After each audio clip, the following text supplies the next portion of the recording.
He's been called Obama's voice. I'll speak to Ben Rhodes, one of the US president's key White House advisors, about Iran, Iraq, and the war against ISIL.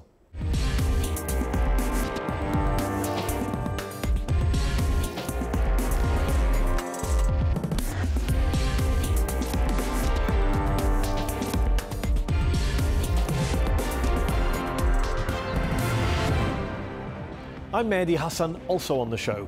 The world was shocked when Hungary's riot police fired tear gas in a battle to keep out refugees. So is Hungary at war with asylum seekers? I'll ask the spokesman for the country's controversial prime minister. But first, he was a mere 32-year-old speechwriter when he was appointed Deputy National Security Advisor to the President of the United States in 2009. Today, he's Barack Obama's right-hand man on foreign affairs and has been at the heart of US policy on Iran, ISIL and drones. Earlier, I went to the White House to sit down with this week's headliner, Ben Rhodes.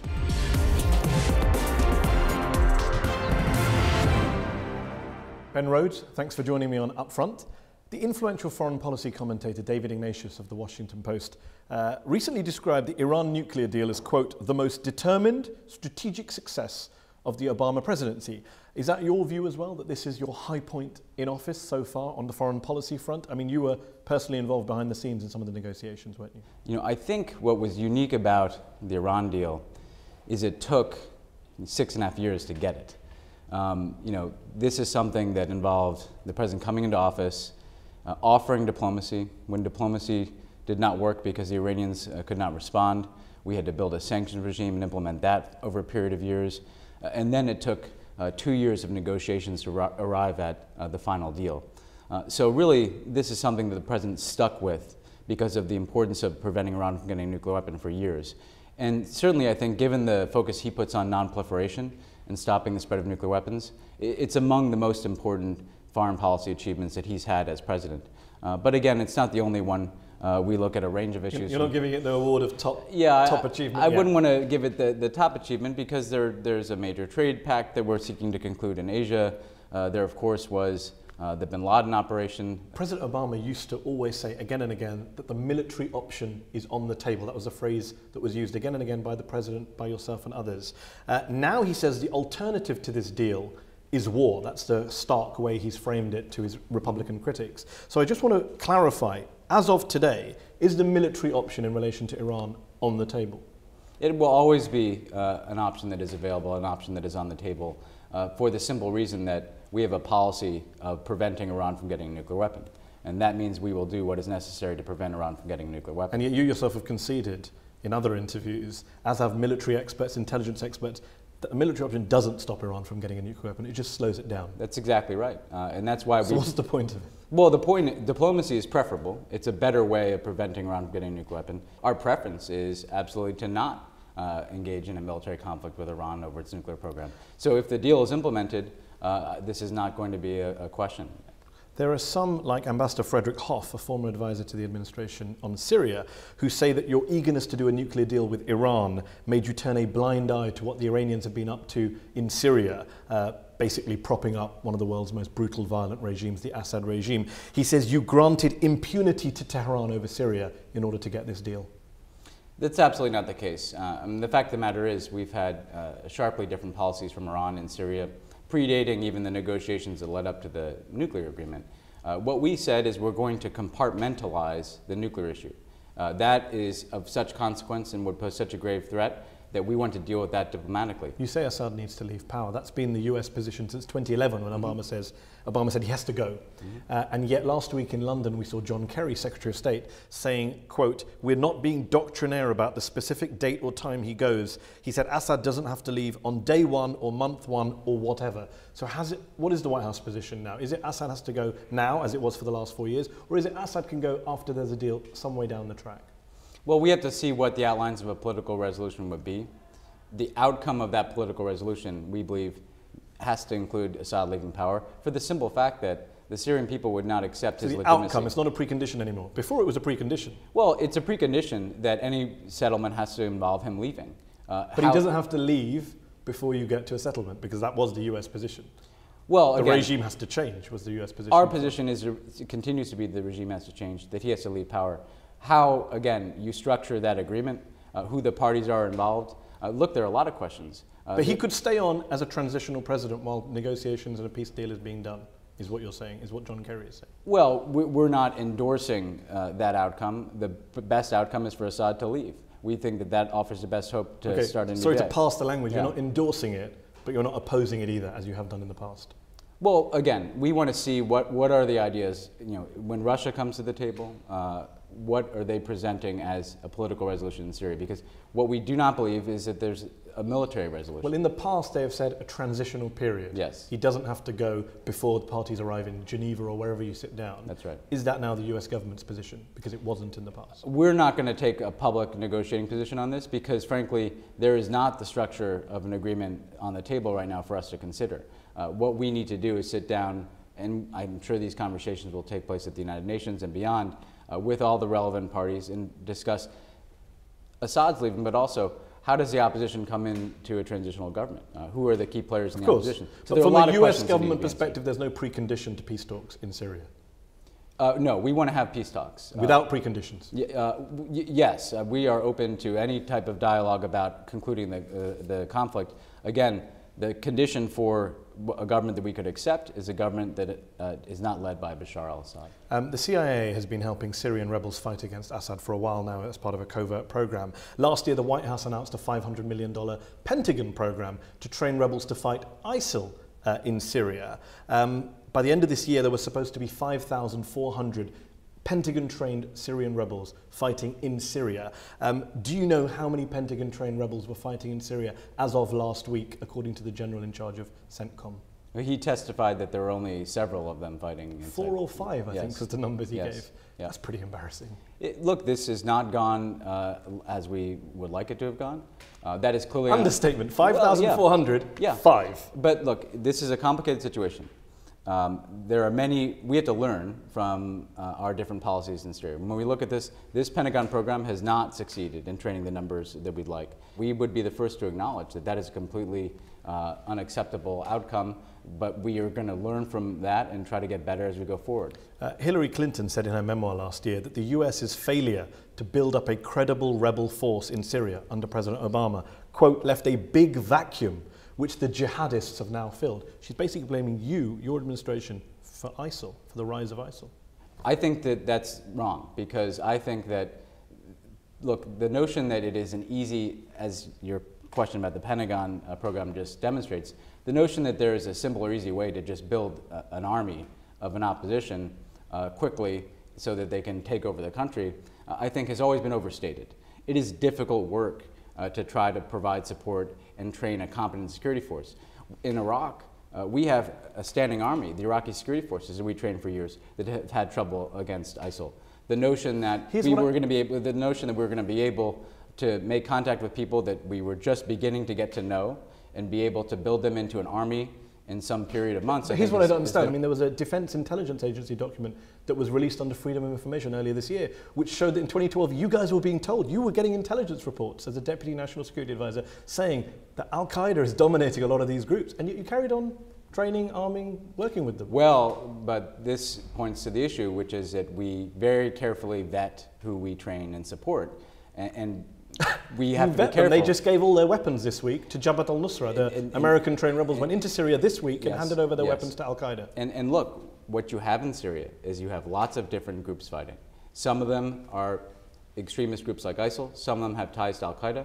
Some of them are people who are just fighting in the same space as those people and may not share that agenda. And so this is a very complicated piece of business. And the ISIL threat specifically, there are a whole bunch of intelligence analysts who are now quote-unquote in revolt. I believe more than 50 of them, US intelligence analysts working out of Central Command, have formally complained that their reports on ISIL have been altered to fit the administration's narrative that you're winning the war against ISIL when you don't seem to be. And I want to ask you about those analysts, because of course President Obama was a big critic of Bush and Cheney's misuse of intelligence in Iraq. Now some of the same guys who objected to Bush and Cheney's use of their intelligence are saying you guys have misused their intelligence. Well, that's pretty damning. First of all, this has nothing to do with the White House or the President. This is a question about what is happening within Central Command and within its own intelligence reports apparatus. to you? Yes, and there's an Inspector General's report that will look into these reports. The President wants to get the best information. He's not looking to cherry pick intelligence to make any case. But if more than 50 analysts are saying that their intelligence, not one or two, 50, are saying that their reports were altered, that must worry you. That must concern you. That does concern us. And again, they're not suggesting that we are doing that out of the White House for some political purpose. They're suggesting that's happening within CENTCOM. So that's going to be looked at. It worries us because we need good information to make good decisions. Barack Obama is seen by many Americans here in the United States, by his critics on the right in particular, as being soft on terrorism, as being a weak president, a reluctant warrior. And yet abroad, the paradox of Obama is there's a very different perception of him. The Middle East in particular, the Muslim majority world, they see him as a president who has militarily intervened in 7 different Muslim majority countries. Do you think the Iran deal, the Nobel Prize, the opening up to Cuba recently will outweigh the hundreds of drone strikes that have been so controversial, killed so many people in Yemen, Pakistan and elsewhere, including the killing of US citizens without trial by drone? Mm-hmm.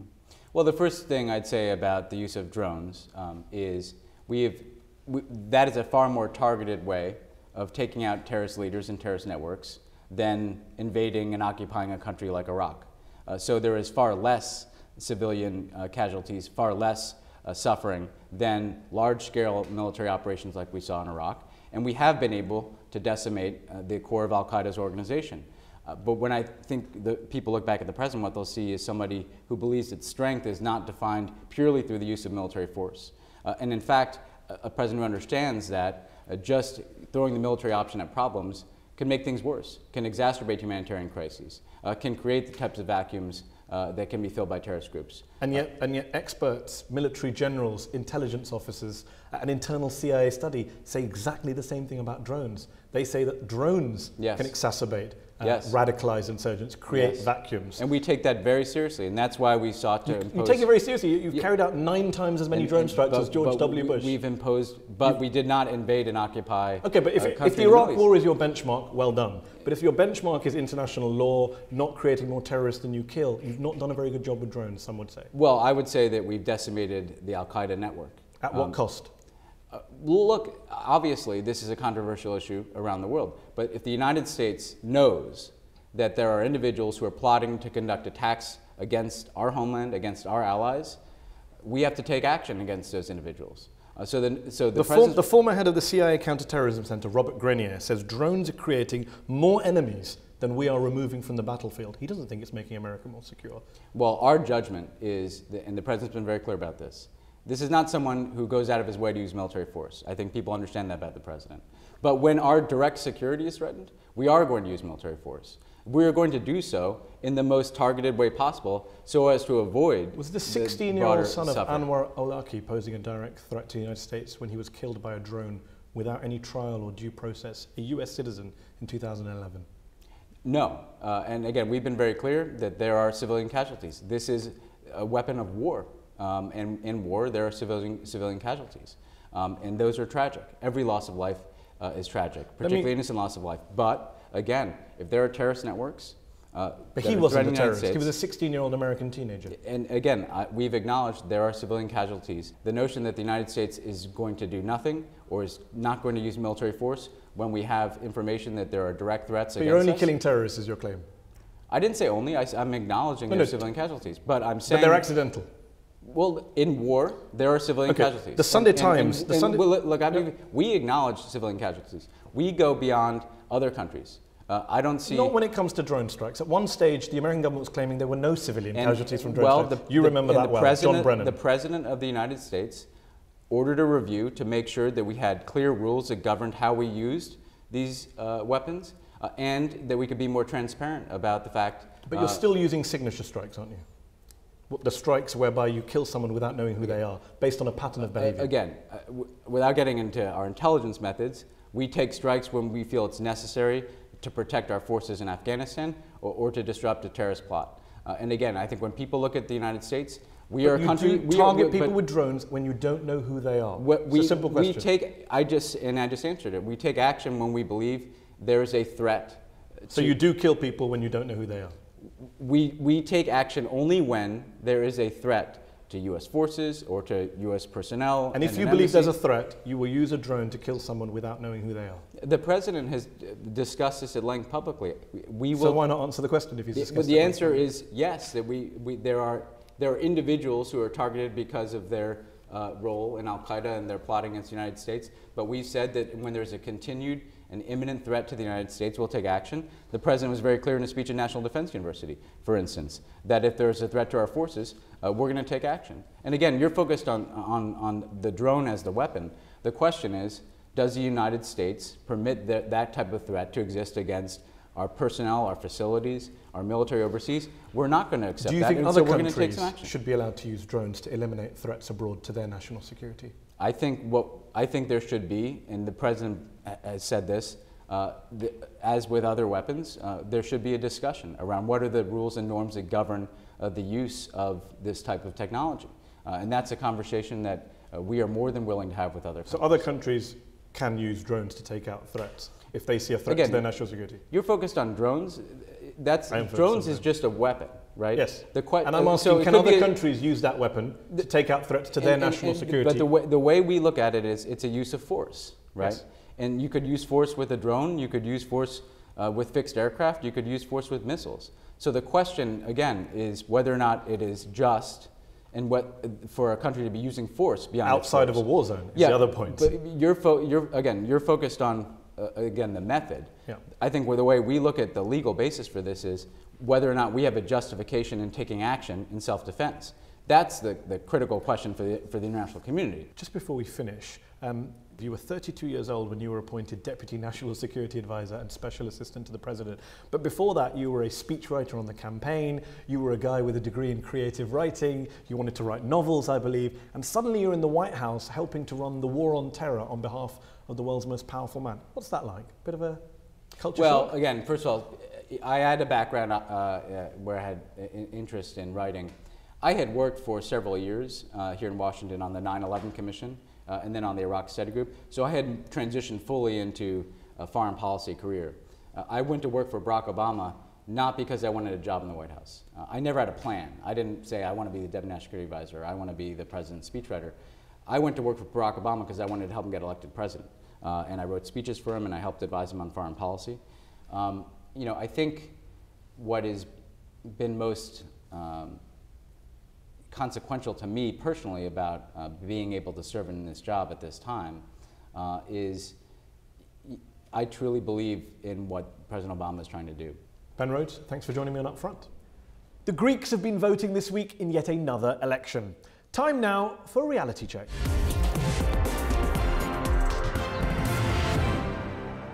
Forget Aesop's fables. Have you heard the story about how lazy and greedy Greeks brought an economic crisis on themselves? It isn't true. It's as mythical as the Minotaur. To blame Greek profligacy for the crisis ignores the fact that two of the other hardest hit EU countries, Spain and Ireland, were both running budget surpluses, not deficits, before the crash. As for the rather racist caricature of lazy, feckless Greeks often pushed by German politicians and pundits, well, let's crunch some numbers.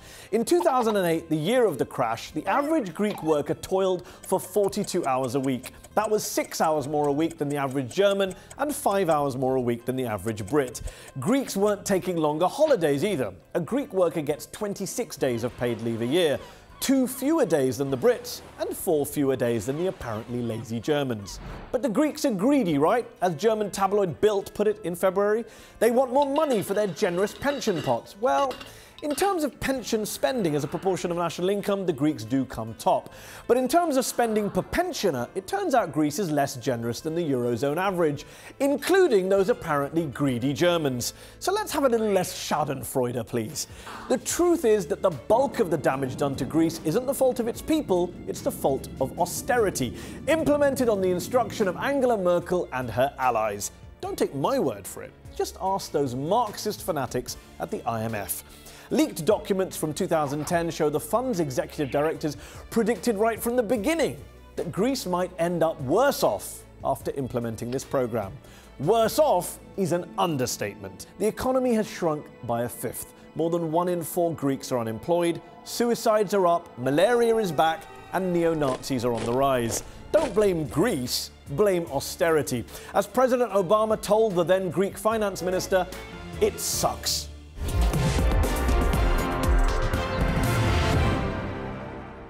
Images of refugees being tear-gassed at the Hungarian border stunned the world. The United Nations called it shocking and unacceptable. But the country's controversial Prime Minister Viktor Orbán isn't backing down. He's vowed to challenge the new EU plan to resettle 120,000 refugees across Europe. Joining me in the arena from Budapest is Zoltán Kovács, chief spokesman to the Hungarian Prime Minister. Thanks for joining me on Upfront. Your Prime Minister, Mr. Orbán, responded to the refugee crisis by saying European identity is built on Christianity. Would Jesus have approved of your tear-gassing of Syrian children last week? Well, most certainly showing images of tear-gassed children and women is the most misleading interpretation we have seen of what has happened back at Röszke, at the border of Hungary and Serbia, about a week ago, because indeed, and that's a problem, international media hasn't shown the first hour when hundreds of young people were attacking the Hungarian border, basically in an armed manner with sticks and stones available at their hand, trying to break through the border. And obviously, this is a missing link. So you talk about refugees, we talk about hundreds of young people, a mob attacking Hungarian borders. Many of them arrested, and many of them linked to armed groups, as a matter of fact, of course, terrorist organizations. Journalists and human rights activists who were on the ground haven't quite supported your version of events, regardless of what we saw on camera. And we did see on camera pregnant women fainting, children covered in water. I mean, that happened, whether you like it or not, whatever the provocation you claim. Yet again, I haven't seen you there. I've seen lots of media, and I've been there personally, and I know the facts. This is not an interpretation. I've seen how, again, hundreds of young people attacked the Hungarian border, Hungarian policemen, and it took about an hour, actually, to calm them down. And these people aren't refugees, in your view? Obviously, we can't regard them refugees until we don't know who they are. What would you think if your country's border would be attacked by a mob trying to break in? So we say to them that this is not the way you come in. There's a legal way. We have provided the legal ways and means entering Hungary and the European Union, but they wouldn't like to use it. They would like to come through by force. You realise, though, don't you, that the majority, 2/3 of the people coming into the EU in the first 6 months of this year, according to the UN, were from Iraq, Syria, Afghanistan, Somalia, Eritrea. These people are coming from war zones, coming from human rights abuses, and surely it's the job of countries that are signed up to the Refugee Convention to take them in. The point you make is indeed one major problem. According to our numbers, of the 250,000 illegal migrants who came through the Hungarian border, less than 1/3 claim to come from Syria, which is the closest war zone or conflict zone to Europe. Others are traveling even more miles, kilometers, actually, to reach the borders of Europe. That itself is a problem. 2,000-3,000 miles away from your home, it is really and pretty interesting to ask for help, for an immediate help, though your life was not in danger, say in Turkey, well, of course, Greece. Turkey, Lebanon, all these countries do have the vast majority of refugees from Syria. Your government has referred to refugees as a flood, a tide, a wave. The Prime Minister has said Europe is being overrun by Muslim migrants. Can you tell me how many Muslims live in Hungary? Well, that would be below 1% at the moment. And so you're not really being overrun by Muslims, are you? We are talking about hundreds of thousands of people coming through our borders as of the moment. Again, this is something different to what you're calling a refugee crisis. This is a mass migration crisis, which clearly has a cultural element we are referring to. But there's a very peaceful, though small Muslim community here in Hungary. And obviously, again, the remarks we are making is not against Muslims in any way. We have to call, though, the attention to the very fact that what is happening in 9 months, 10 months of this year is a major mass migration crisis that is going to have an element of, if you like, a cultural pattern that obviously carries many questions. And yet, the EU, which wants to share out the refugees, Hungary's very upset with the EU plan. Hungary's benefited hugely from EU investment, EU aid, EU free trade. You want to be part of this club, but you don't want to follow the rules, it seems, when they're not in your favour. You're trying to connect mass migration issues to another issue which has nothing to do with it. The distribution of European resources is not a gift to Central Europe. That's, if you like, part of a business, because obviously we are also giving lots of things to the Europeans, markets, workforce, and so on. Okay. Yet again, we have to come back to the issue. What we face here is a mass migration, an influx of people through the European borders, which are not protected at the moment. Okay, Zoltan Kovac, we'll have to leave it there. I'm afraid we're out of time. Thanks for joining me on Upfront. That's our show. We'll be back next week.